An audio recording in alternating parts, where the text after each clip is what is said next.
Thank you for inviting me to share these thoughts. And as you said, how important is the patient?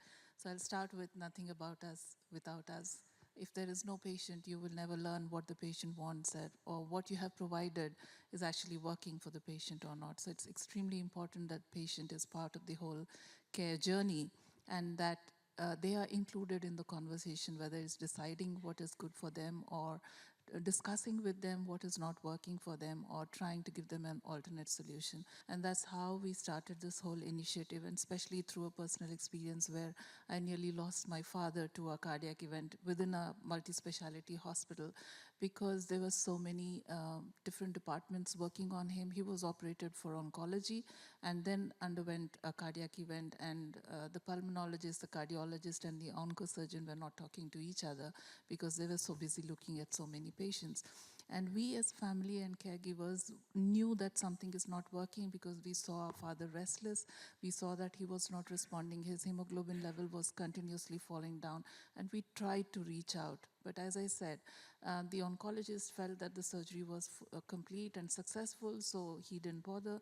And the cardiologist was not available because this patient was not on his list until there was a cardiac arrest, and then everybody ran.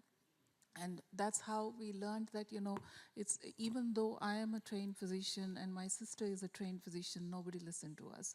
The healthcare system is built in such a way that it is very top-down. In medical schools, you're not taught to treat your patient as an equal. You are the person who has the knowledge, and therefore you impart that knowledge through your physician skills, and you give the treatment that is appropriate. So that's how I started this organization. When I started, I had no clue what I would do, because as I said before, I wasn't taught how to train a patient. But I was fortunate to have been included into patient organizations worldwide, and I attended a few congresses where patient groups were very vocal.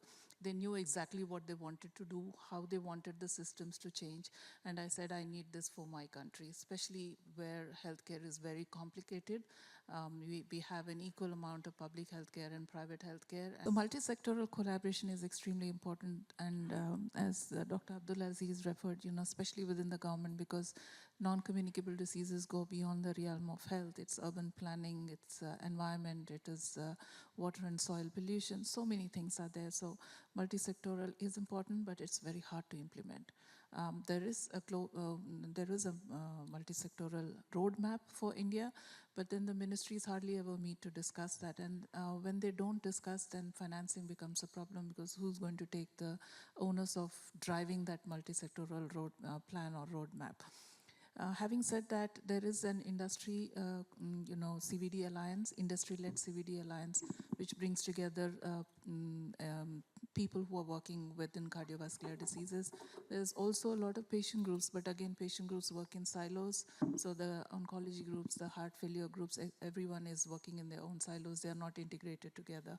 The Global Heart Hub is a good place where all these agencies can come together, but the presence in Asia Pacific is very small. There aren't hardly any patient groups who are part of the Global Heart Hub, so probably that's something that needs work. Similarly, IVD industry and the manufacturers, the technology. We haven't talked about digital and the availability of apps, etc., that many patients use to diagnose themselves. And there's no work going on to discuss the integrity of these agencies. So somehow we should get all these players also for discussion across the table, so that the collaboration becomes good in reality.